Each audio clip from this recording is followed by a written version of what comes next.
A good evening to you all joining us tonight live from Yada Hotel here on this beautiful Tuesday evening, the 23rd of March 2021. We are coming to you live on the YOI hit stage. This so happens to be our fourth hit stage, and we're glad to have you guys joining us tonight on the very first YOI hit stage. And this one happens to be a gospel edition.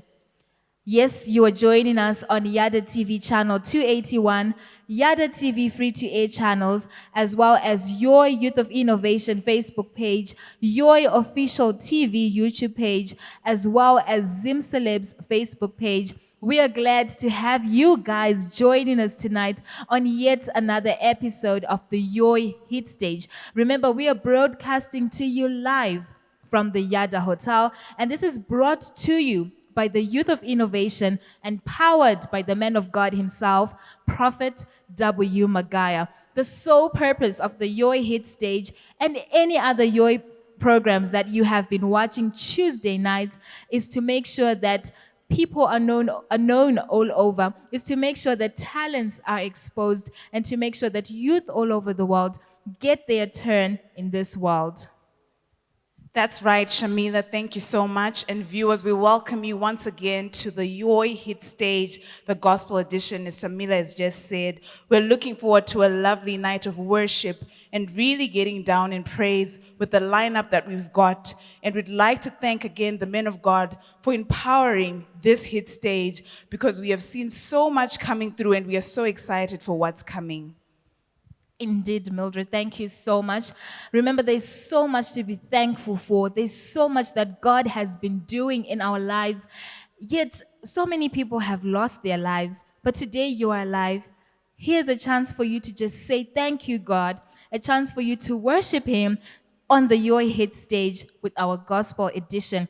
We have a variety of artists that are going to be entertaining you and leading you into praise and worship tonight.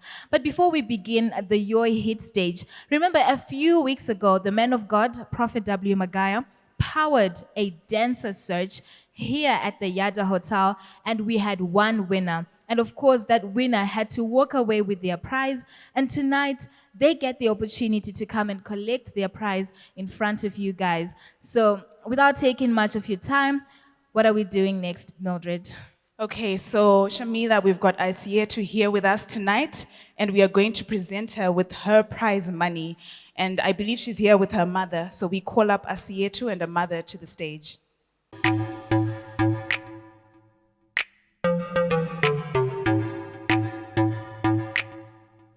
So viewers, this is the beautiful young lady and her two beautiful mothers who are here tonight on this beautiful Tuesday evening to receive her winning prize after competing on the very first dancer search hosted by the Youth of Innovation and powered by the man of God, Prophet W. Magaya.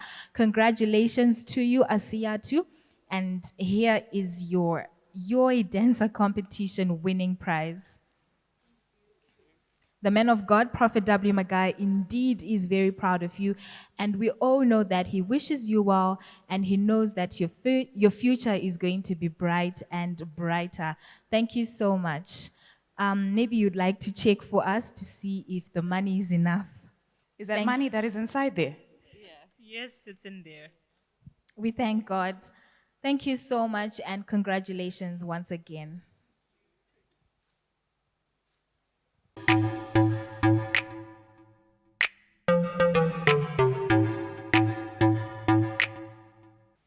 So viewers, that was Asiyatu, the YOI dance competition winner, the very first dance competition held by the Youth of Innovation and powered by the man of God, Prophet W. Magaya. So this competition is here, and there's going to be more. Remember, coming up next is the singer search phase 2, as well as an acting search, as well as presenter search. So to all those of you who feel like they're good in singing, presenting, skits, comedy, or acting, here's your chance to be a winner as well and to be exposed to the world such that your talent can be recognized everywhere. Remember, this is brought to you by the man of God, Prophet W. Magaya, and he's here to make sure that every youth every youth that he can, is exposed enough because there's so much potential in the youth all over the world. So this competition is not limited to Zimbabweans only, but to everyone across the globe.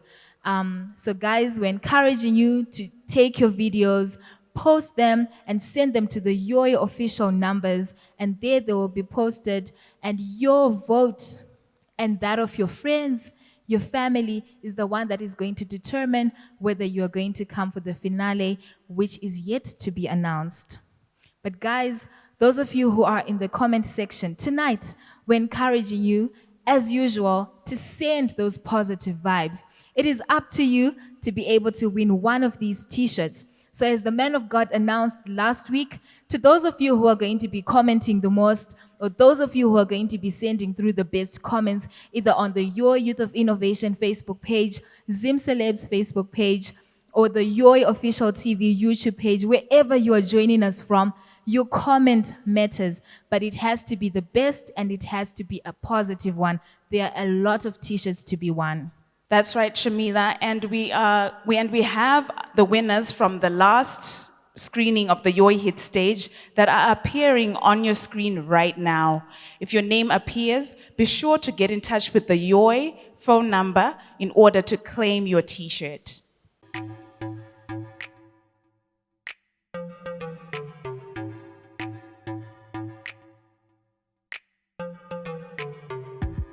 There's a variety of t-shirts that you can win, different colors to choose from, different designs. This is the t-shirt to have right now. So guys, make sure that you're sending through your comments, and they have to be the best comments, and they have to be positive vibes only. So tonight, remember, this is the YOI Hit stage, and we're bringing to you a gospel edition. We're hoping that tonight you're going to be connected and that you're going to be worshiping and praising God. There's so much to be thankful for. There's so much to praise Him for.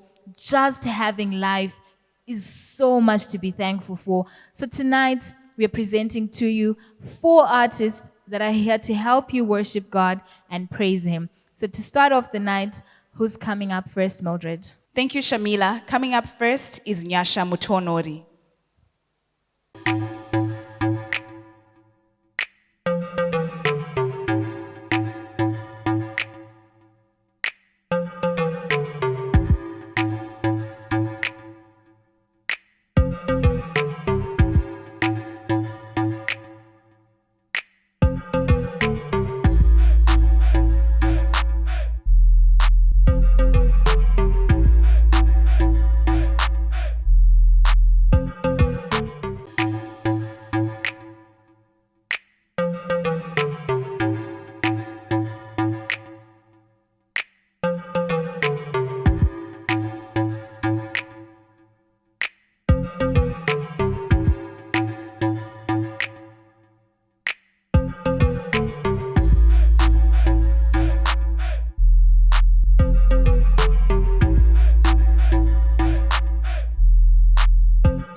be praised. If I never am high five, it doesn't matter to a Karapai. She go high five. Who's on tomorrow? No good money. Woo! He's worthy to be praised. Hallelujah! Hallelujah! Oh, Mama, I to Bosum game with the Bari Babu Tamiraman. Hallelujah!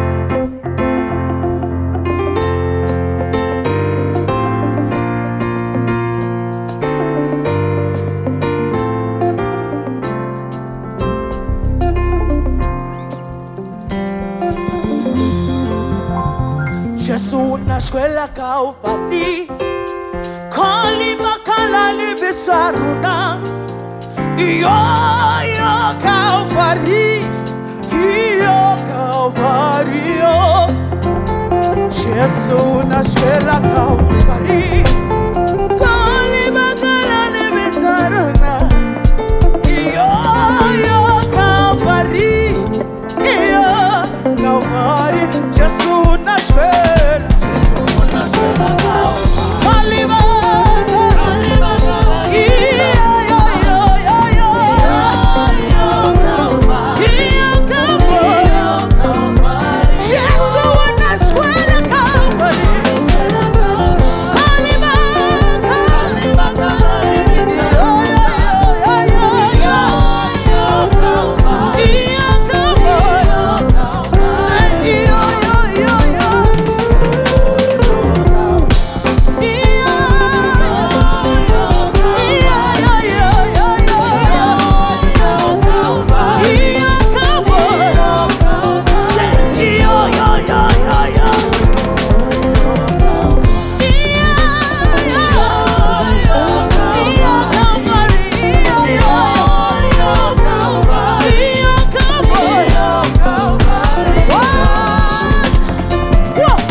is worthy to be praised.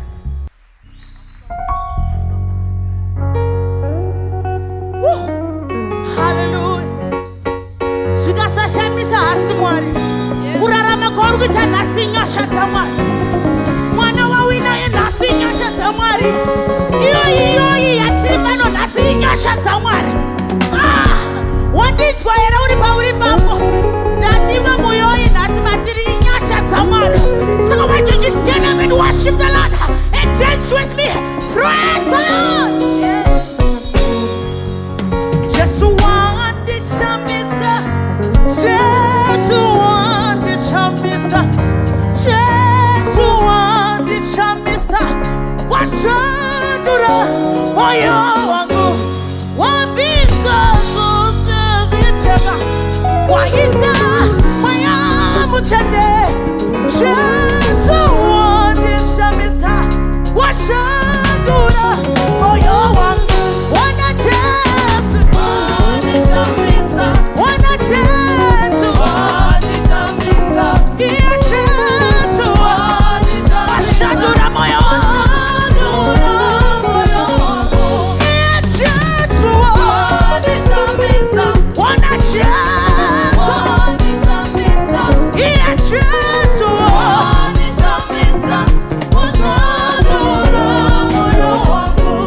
Wapisa zose zitema.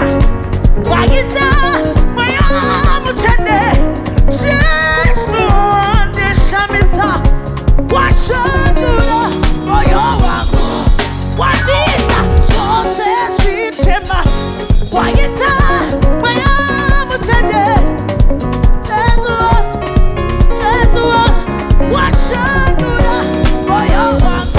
Ona Jesu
this beautiful opportunity. They can tell they say you that Baba. We just want to thank you. May our God bless you. And you Naswa can tell us whether tape, what iPhone, what Samsung. Make sure you follow YOiOfficial. So but it YOiOfficial. Chipa white mama. Buy and they don't know like it. Come on, somebody in the same atmosphere. We just want to worship the Lord. But one more time. Tinoenda commanded to Mamari. Shamataura tinono itamari. Nekuti kusaterera. Ndikasaterera Mwari. Sunzanga sindifambire mushe. Ndikasaterera Mwari. Paropafatso wangu handitevere. Hanzi kuterera kunokunda chibayiro. Ndiri pano muranda wenyu Baba. Ndiri pano ndauya kuzokushumira.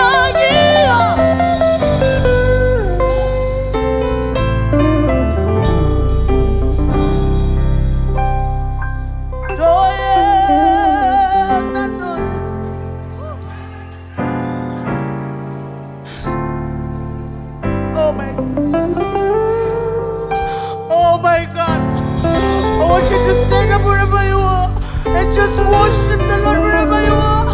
Oh my God. He's worthy to be praised. He's worthy to be magnified. I don't doubt your power, Lord. I don't doubt your power, Lord. I don't doubt your power, Lord. I don't doubt your power, Lord. Yes, Lord.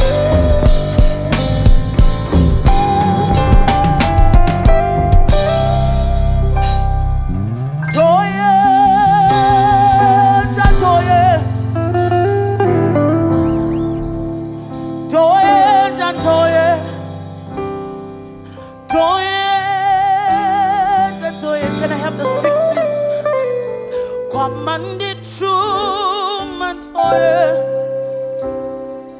toye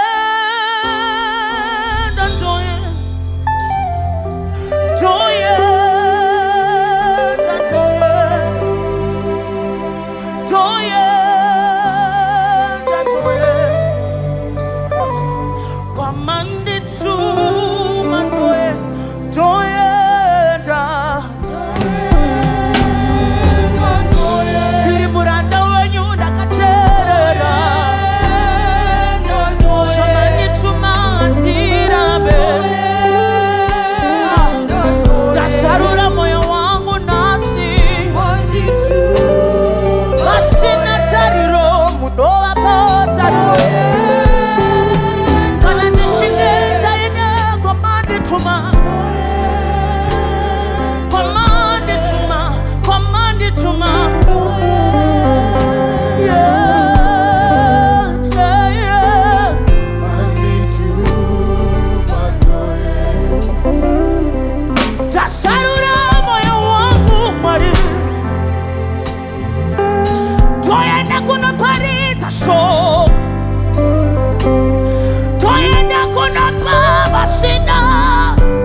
zvangu zviri kunonoka netikuramba kuteerera calling yaMwari.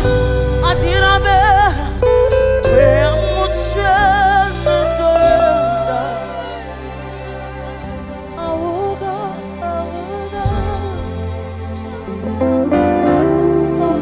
come on guys, worship with me.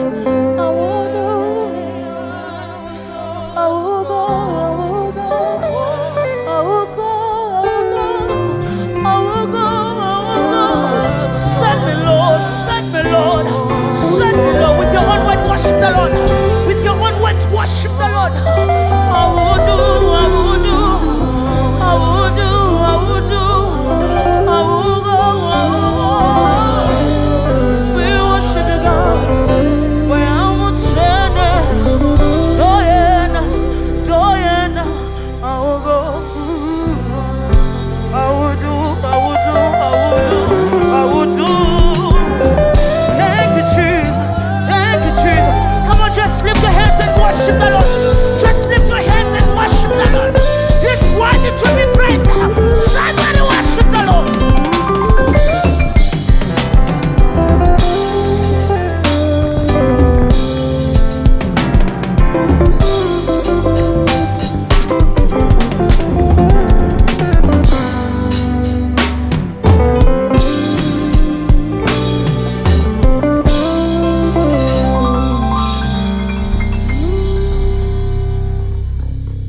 Wow, thank you so much, Nyasha Mutonhori, for leading us in worship. What an introduction to the YOI hit stage tonight. What a performance, Jamila.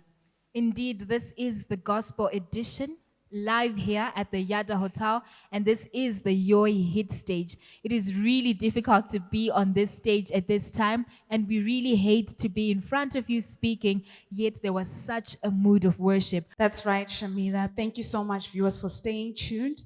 And would like to remind you to follow our YOI Instagram page, which is at YOi_official_. And we encourage you as well to go to our YouTube so that you can see all the previous episodes that we have had of the YOI hit stage. We are going to introduce to you Kuda Mutsvene.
Now is I can see everything is turning around. Lord, I can see everything is turning around. Lord, I can see Everything is turning around. It's turning around. Lord, I can see. Everything. Lord, I can see. I can see. Everything is turning around. Turning around today. I can see. Everything is turning around. I can see. I can see. I can see. I can see. I can see. What's up? Everything is turning around. 1, 2, 1, 2, yes, yes, yeah.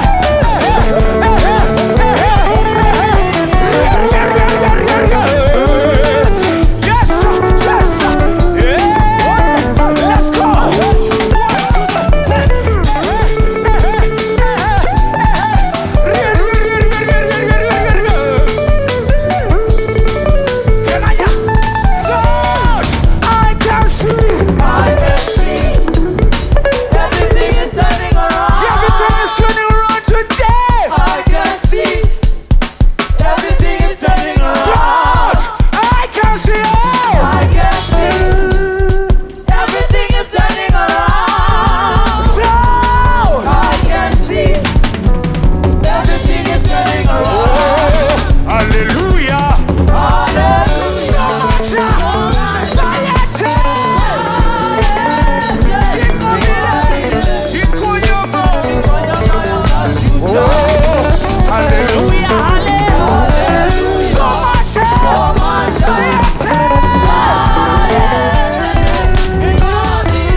8 makumba chidedera. Hallelujah. So much. Whatever.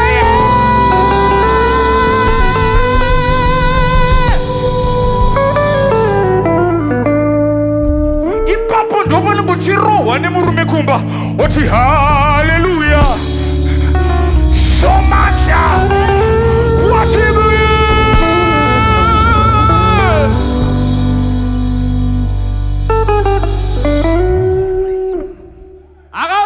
Kuti kuchechi kunobowa akavanyepera. Yebo.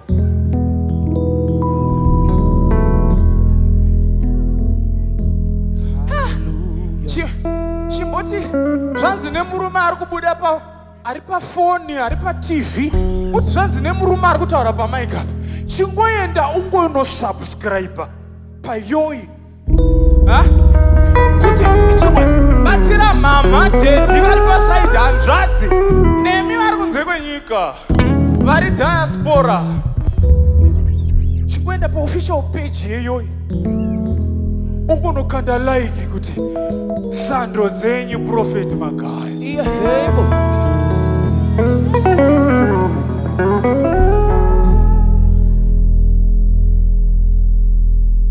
Yekuti ndarinzwa iswika remutu marati asi Mwari makanyanya ndati ndarinzwa iswi payo irati Mutsvene ndati ndarinzwa iswika reZimbabwe rati Mutsvene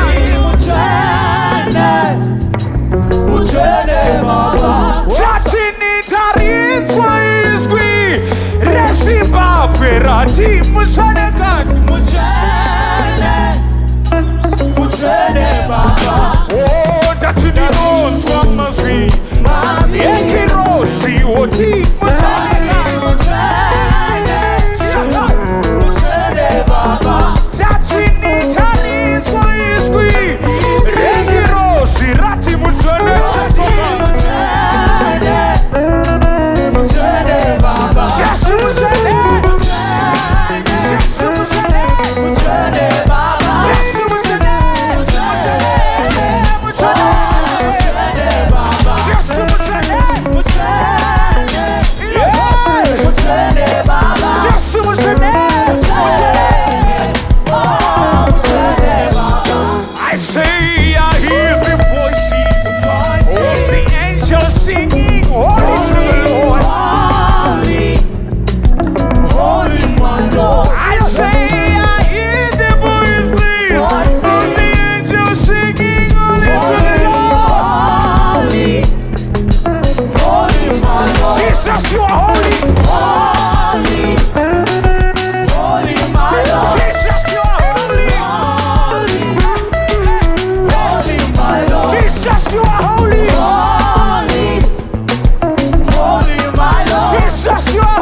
wematishe murimambo wematimambo tatimurishe wematishe Yesu natimurimambo wematimambo tatimurishe wematishe Yesu natimurimambo wematimambo tatimurishe wematishe Yesu natimurimambo wematimambo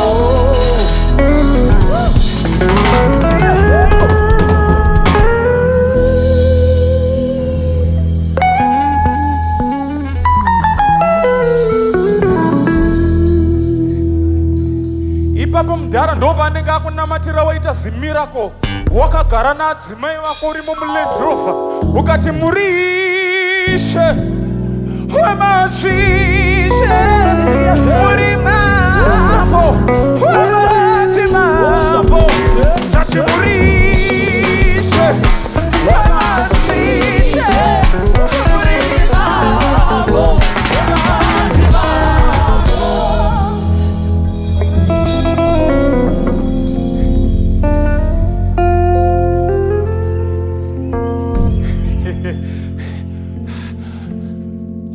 chechi ino yakanakira kuti ine mayuthi ine vanobva kunze kwenyika ine ana mama vati kure rega ndimbokudzorera kunodzanwa.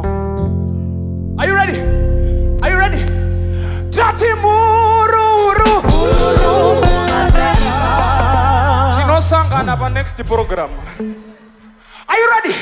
1, 2, 2, 3, 4, 4 Tati mururu Tati mururu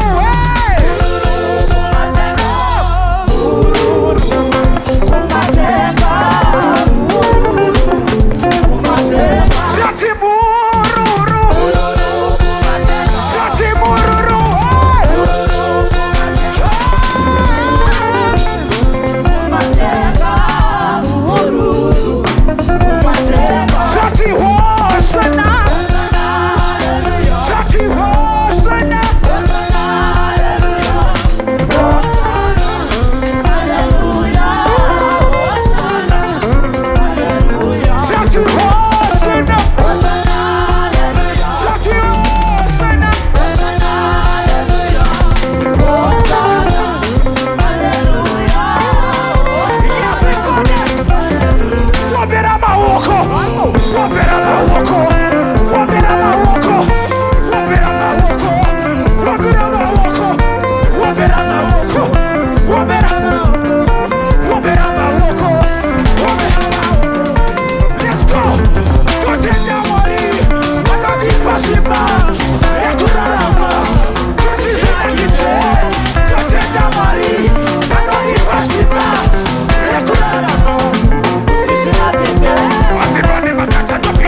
have visitors from Congo? I said, do we have visitors from Congo?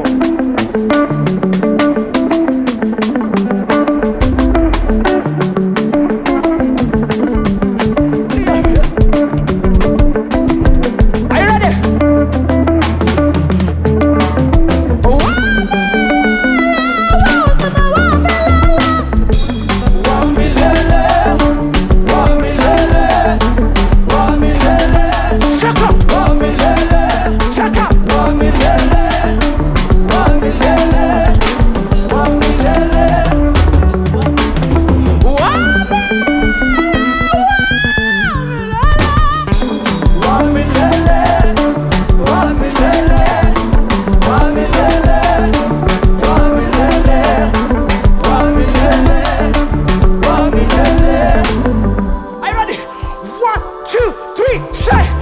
Everybody look, see what the Lord has done. Everybody look, see what the Lord has done. Everybody look, see what the Lord has done. Everybody look, see what the Lord has done. Everybody look, see what the Lord has done. Everybody look, see what the Lord has done. Say I have no favor. He gave me favor. I have no favor, mama. He gave me favor. I have no favor. He gave me favor. Say I have no money. He gave me money. I have no money. He gave me money. I have no money. He gave me money. Say I have no motor. He gave me motor. I have no motor. He gave me motor. I have no motor. He gave me motor. Say I have no motor. So, motor, motor, motor, motor, motor, motor, motor, motor, motor, motor, motor, motor,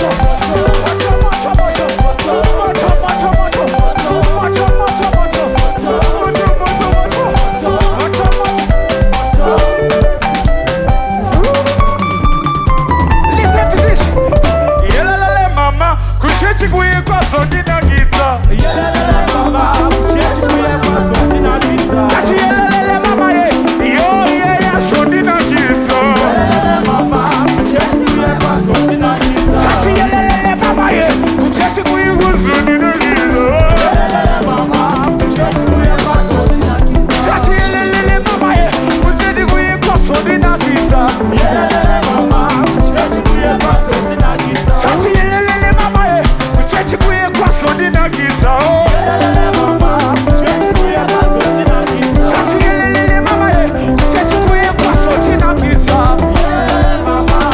Everybody say, Mwana lesa ye, Mwana lesa, Mwana lesa ye, Mwana lesa, Mwana lesa ye, Mwana lesa, Mwana lesa ye, Mwana lesa, Mwana lesa ye, Mwana lesa, Mwana lesa ye.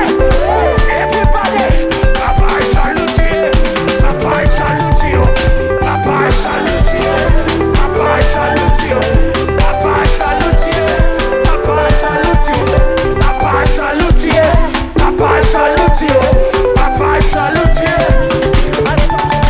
Say, Obera Maoko, Obera Maoko, Obera Maoko, Obera Maoko, Obera Maoko, Obera Maoko, Obera Maoko, Obera Maoko. Ruoko, ruoko, se. Mabuja, mabuja, mabuja. Yelelele.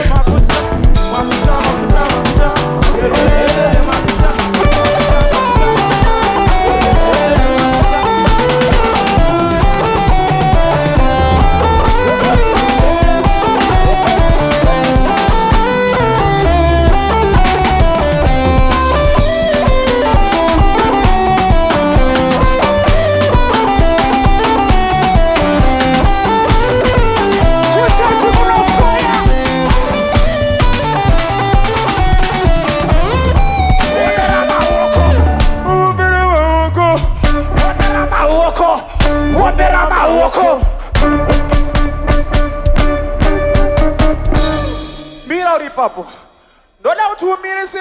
mapurisa ari pastate house. Chero uchiona pafoni kana paTV, ndoda ngoti ungomira semupurisa ari pastate house. Tinoda kutaka something. Are you ready? Are you ready? Are you ready? Are you ready? Tora timondre makuwaisa pamanza. Kanda pasi ritsike.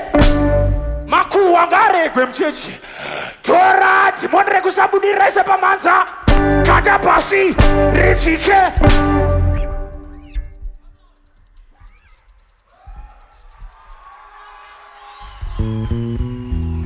Tora timondre kunyeva mwese pamanza. Kanda pasi ritsike. Angari bando. Gita. Angari bando. Angari bando. Angari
Sangana pa yo number 2, party 2. Tiripo na mandefu. Salutations to the great prophet, Prophet W. Magaya, and great salutations to the Ndikuziziati mageto youths ari kuona zvinizvi. Enda pa your official page. Unongoti Prophet Chibaba. Thank you so much.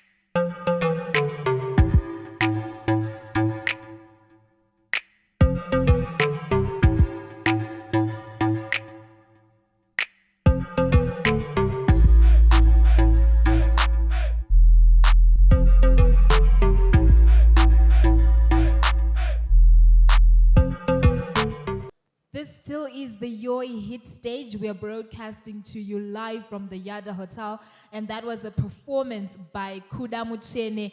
Indeed, rega umwe muimbi akazoimba kuti andiende kumba kana kuchurch kwanakidza. So surely there is joy in the house of the Lord, and we hope that wherever you're joining us from, you're feeling as much joy and praise for the Almighty God as we are tonight. That's right, Shamila. What a performance from Kuda. I'm telling you, I had my feet on the floor the whole time. What a performance. We thank you, viewers, for staying tuned as the YOI stage continues. Shamila, who do we have up next? Coming up next is Mathias Mhere, still in the mood of praise and worship.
makati muchandiropafadza nchibuda mumba mangu, mukati muchandiropafadza nchipinda mumba mangu. Zvakare Mwari munoropafadza zvinobatwa namaoko, makati muchandiropafadza nchibuda mumba mangu, mukati muchandiropafadza nchipinda mumba mangu. Zvakare wakagara kumba unochombera so, Mwari ndirangarireiwo maoko angu Baba, zvandinobata Baba ndichiburitsa ziya.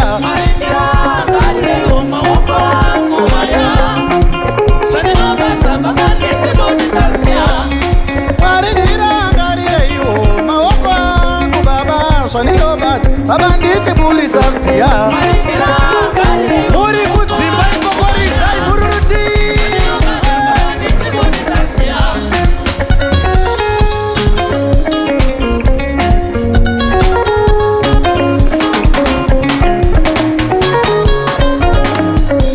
Handidi kutera Isau hamurume zangu, handidi kutera Isau hamurume zangu. Uya anotsungaira musango pasina, uya anotsungaira musango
Regedzai titende Mwari nemukana watapuwa inonzi Yoi Hit Stage. Tiripo pa Facebook live and also munotiwana pa Instagram, Facebook nepa YouTube. And I'm going to like ipapo zvinobva zvaita. Muri kudzimba imboudza ari padhuze nondipo space. Mudzo ndipo space. Ndoda kumbofarira Mwari wangu. God bless you.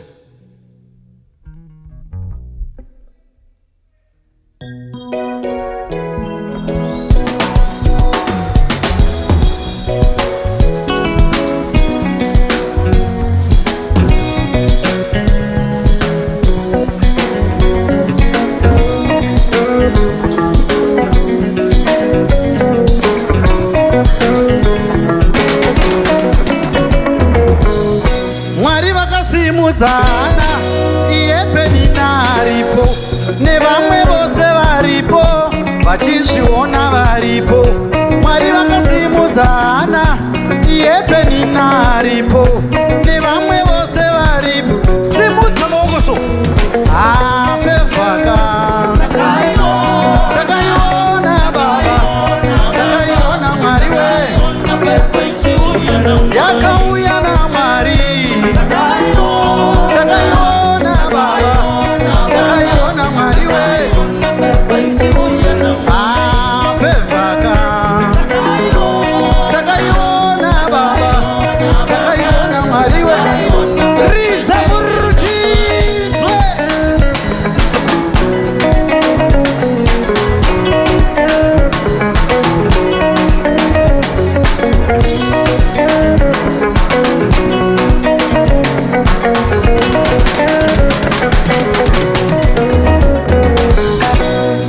Itengwe nemari, feva itsvakwe kun'anga, feva iuye neshamwari, feva inouya naMwari.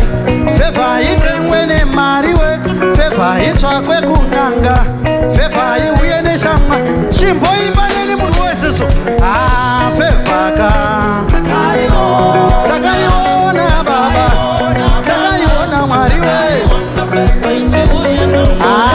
fevaka.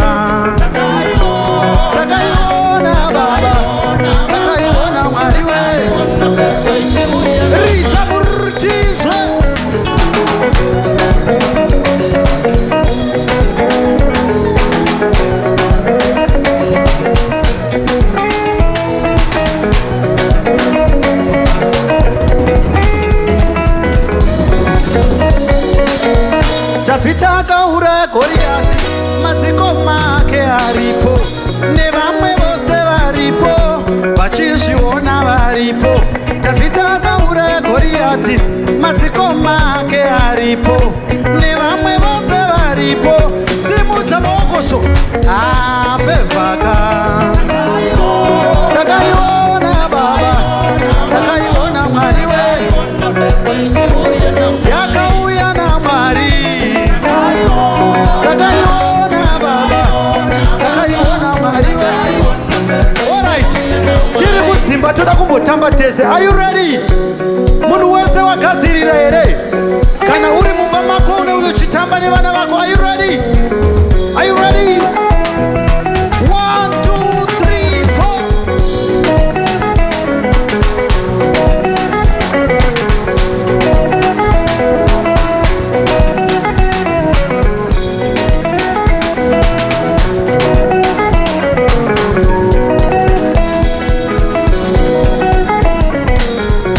Mwari vanotipa tafura, vavengi vedu varipo nevamwe vose varipo vachizviona varipo.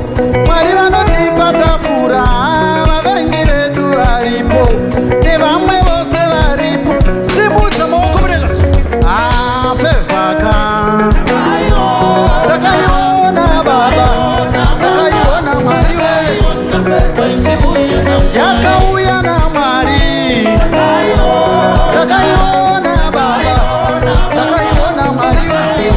Alright, ndinozviziva kuti kune vakataura zvakawanda muupenyu hwako, but tina Mwari vanotena matables. Are you ready? Chimboita matables uri kumba uchimatena so. Are you ready? Mwari vedu vanotenga matables. Ehe vari kutenga matables. Mwari vedu vanotenga matables. Back to sender. Vachita uwane basa. Mwari vedu vanotenga matables. Ehe vari kutenga matables. Mwari vedu vanotenga matables. Back to sender. Vachita urorwe. Mwari vedu vanotenga matables. Ehe vari kutenga matables. Mwari vedu vanotenga matables. Back to sender.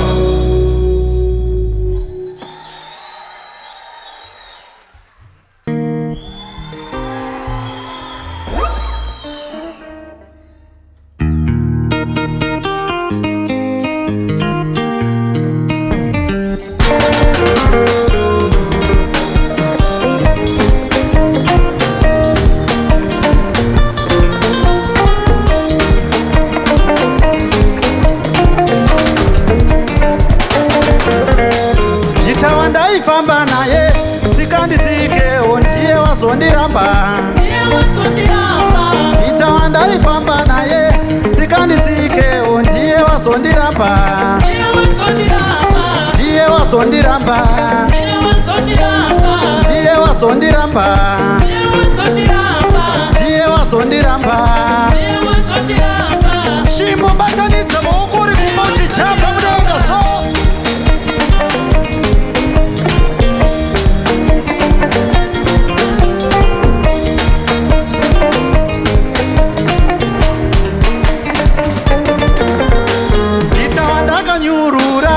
Mvura onyura ndiye wazondiramba. Ita wandakamira naye mvura onyura ndiye wazondiramba. Ita wandakabatsira mvura onyura ndiye wazondiramba. Unosimudza ruoko ndiye wazondiramba. Ndiye wazondiramba. Ndiye wazondiramba ini. Ndiye wazondiramba. Madzimai dzamurutidzwe.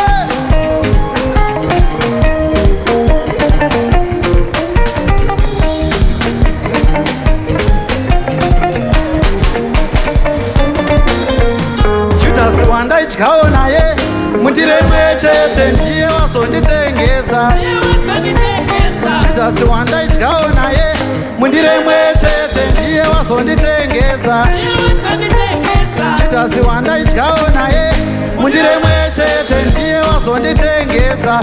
Simudza ruoko so ndiye wazonditengesa. Ndiye wazonditengesa. Ndiye wazonditengesa. Madzimai ridzai murutidzwe.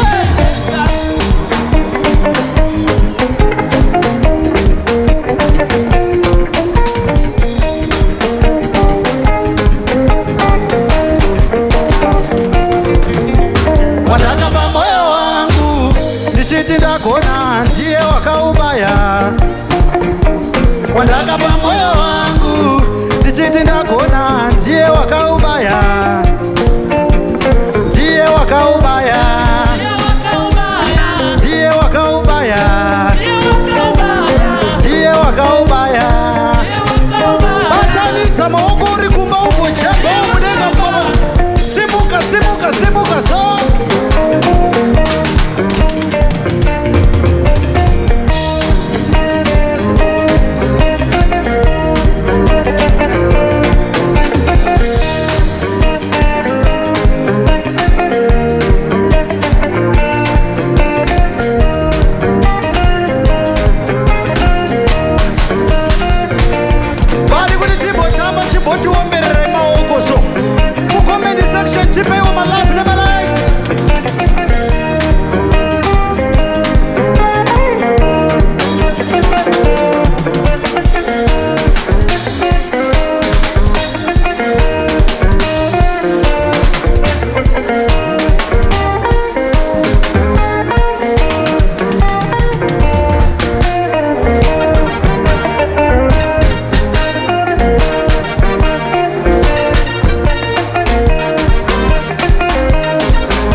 munhu wese.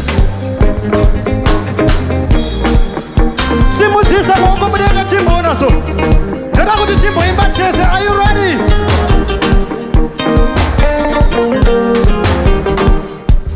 Kana tasimudzwa naMwari kubva muguruva tichava nhoroondo. Chimboimba netichizo. Kana tasimudzwa naMwari kubva muguruva tichava nhoroondo, ichava nhoroondo ka.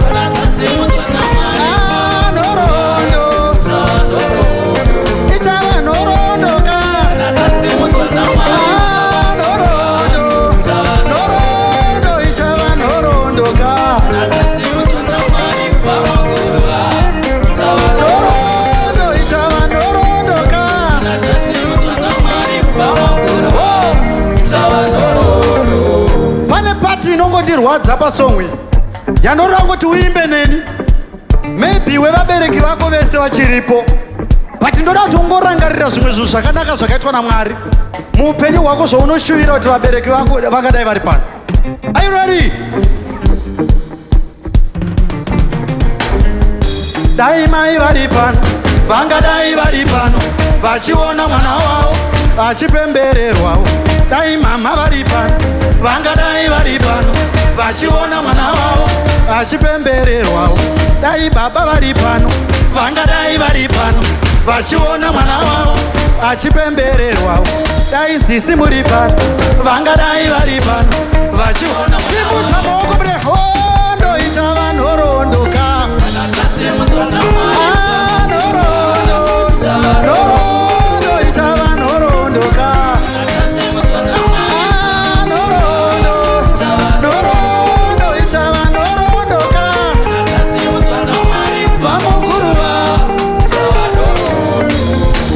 Chimbozviomberera maoko uri kumba iko. Umbotaura mazwi ekuti Jehovha munoshamisa. Mwari ngaakudzwe. Mwari ngaakuropafadzei. Tisakanganwa kuti inonzi Yoi Hit Stage. So unongoenda pa Facebook kana pa Instagram kana pa YouTube ungonolaika zvedu zvatoita kuti page redu rirambe richikura richienda kuti zita raJehovha rigokudzwa. Mwari ngaakudzwe.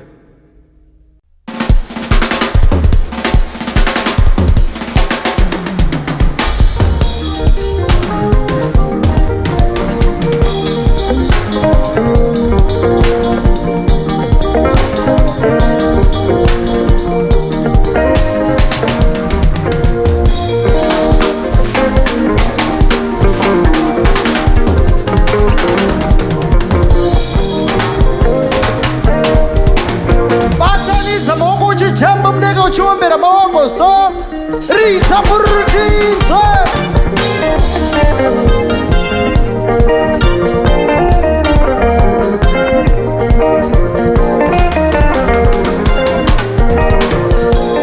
Ndisawira wako here uyo.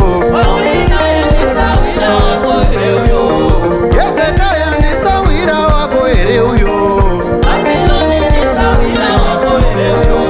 Mumba mako ndisawira wako here uyo. Vaenzi vako ndisawira wako here uyo.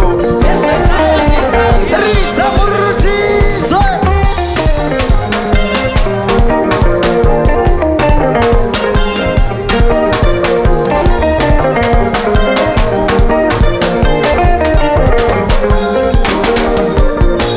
Anoita zino irema sekerera zingade. Uyo anoita zino irema sekerera zingade. Uyo anoita zino irema sekerera zingade. Ridza murutidzo.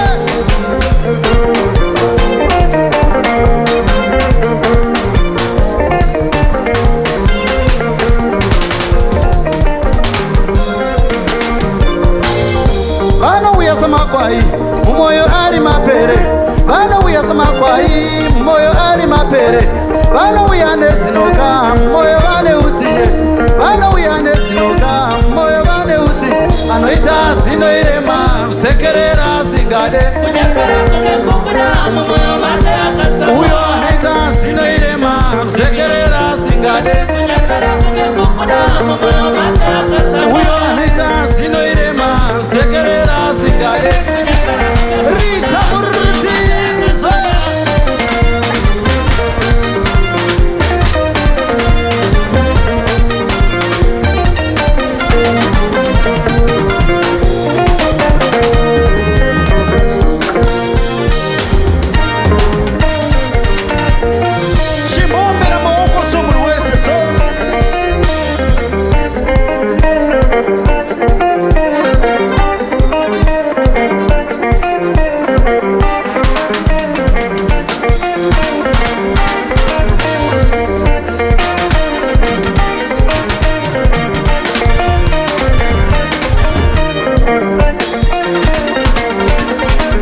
Regedzai titende Mwari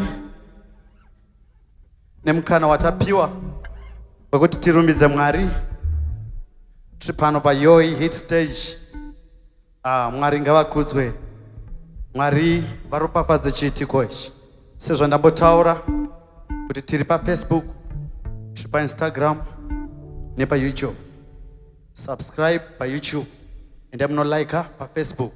Usasaririra, manya kuFacebook page nekuInstagram. Mwari vanokuropafadza. Unosangana namamessages anogona kuchinja upenyu hwako. God bless you.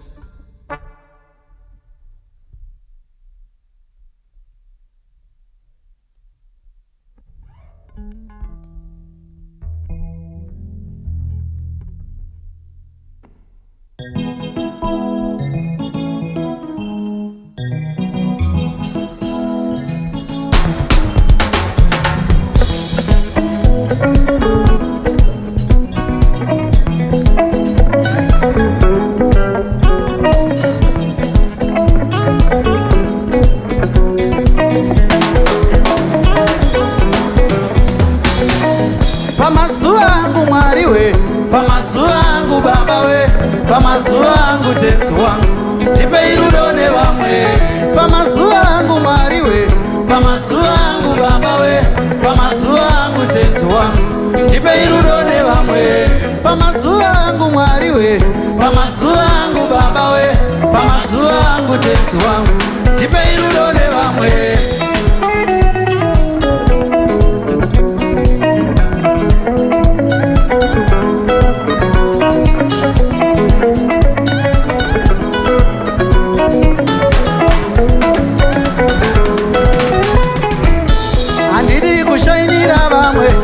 Kuvaona sevasipo, handidi kushainira vamwe. Kuvaona sevasipo, handidi kuchinyira vamwe. Kuvaona sevasipo, paya pandinopfuura vasaritsitsamwa. Paya pandinopfuura vasaritsitsamwa. Pamazuva angu Mwari we, pamazuva angu Baba we, pamazuva angu tenzi wangu, tipe rudo nevamwe.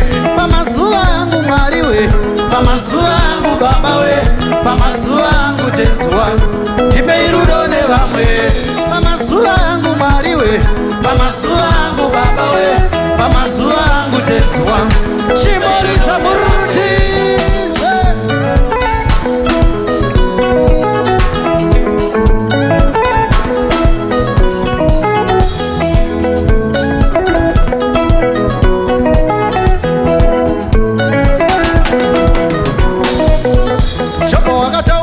Shoko munhu wakabarwa nemukadzi ane mazuva mashoma ekurarama panyika.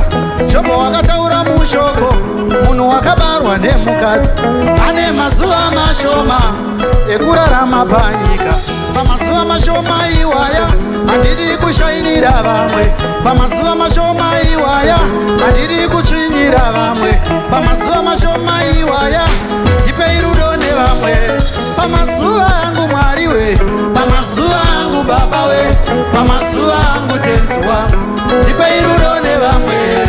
Pamazuva angu Mwari we, pamazuva angu Baba we, pamazuva angu tenzi wangu, tipe rudo nevamwe.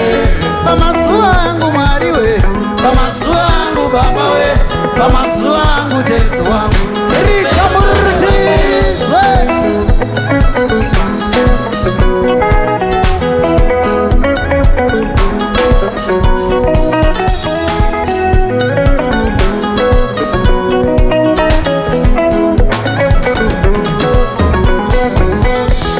Wakataura mushoko munhu wakabarwa nemukadzi ane mazuva mashoma ekurarama panyika.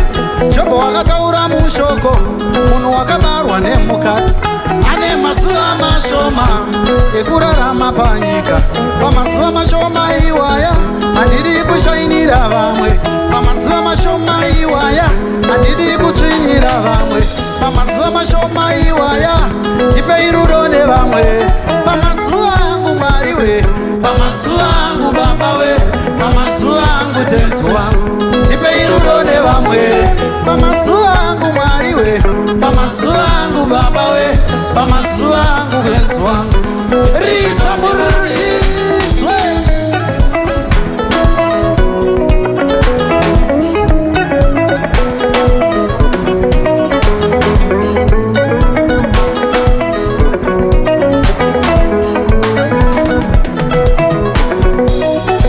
rangarira mwana we chose chakabva kuvhu chichadzokera kuvhu mangwana anouya rangarira mwana we chiya chakabva kuvhu chinodzokera kuvhu mangwana anouya pamazuva angu mwari we pamazuva angu baba we pamazuva angu tenzi wangu ndipei rudo nevamwe pamazuva angu mwari we pamazuva angu baba we pamazuva angu tenzi wangu ndipei rudo nevamwe pamazuva angu mwari we pamazuva angu baba we pamazuva angu tenzi wangu ndipei rudo nevamwe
kana chipostora chotaurwa nevakuru vakareterera kana chipostora chotaurwa nevakuru vakareterera imi musavarega vachienda pasina kutiratidza kwara imi musavarega vachienda pasina kutiratidza kwara munhu wamwari munhu wamwari uyayo munhu wamwari munhu wamwari uyayo munhu wamwari munhu wamwari uyayo munhu wamwari kutiratidze kwara munhu wamwari munhu wamwari uyayo munhu wamwari munhu wamwari uyayo munhu wamwari wamwari uyayo munhu wamwari kutiratidze kwara munhu wamwari munhu wamwari uyayo munhu wamwari munhu wamwari uyayo munhu wamwari wamwari uyayo munhu wamwari kutiratidze kwara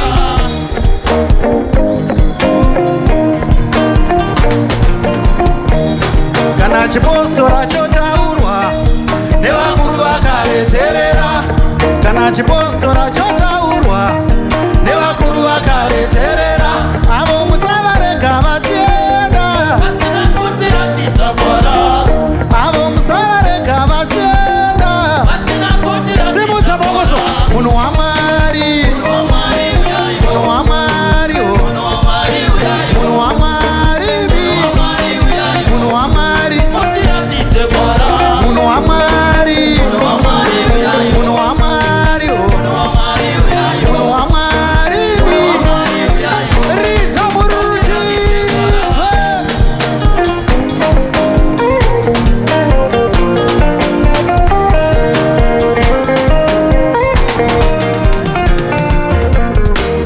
pavaiungana vagare vaitanga vareurura pavaiungana vagarara vaitanga vasvinatsa pavaiungana vagare vaitanga vareurura pavaiungana vagarara vaitanga vasvinatsa kana chipostora chotaurwa chimboimba neritidzwe kana chipostora chotaurwa nevakuru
utukike, vagokushora ushoreke, une simba reshumba, havangamire mberi kwako, vachakutuka utukike, vagokushora ushoreke, une simba reshumba, havangamire mberi kwako, vachakutuka utukike, vagokushora ushoreke, une simba reshumba, havangamire mberi kwako, vachakutuka utukike, vagokushora ushoreke, une simba reshumba. Munhu wese chimbosimudza maoko mudenga so, ndinoda timboombera maoko so, tichitamba munhu wese so.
Kuchengeta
wa favorite munoita kudada nayo namo yekuzvipa munoita kudada nayo namo yekuzvipa munoita kuposa nayo namo yekuzvipa munoita kudada nayo namo yekuzvipa munoita kuposa nayo namo yekuzvipa munoita kudada nayo namo yekuzvipa imi munoita kudada nayo namo yekuzvipa munoita kuposa nayo namo yekuzvipa munoita kudada nayo namo yekuzvipa nayo namo yekuzvipa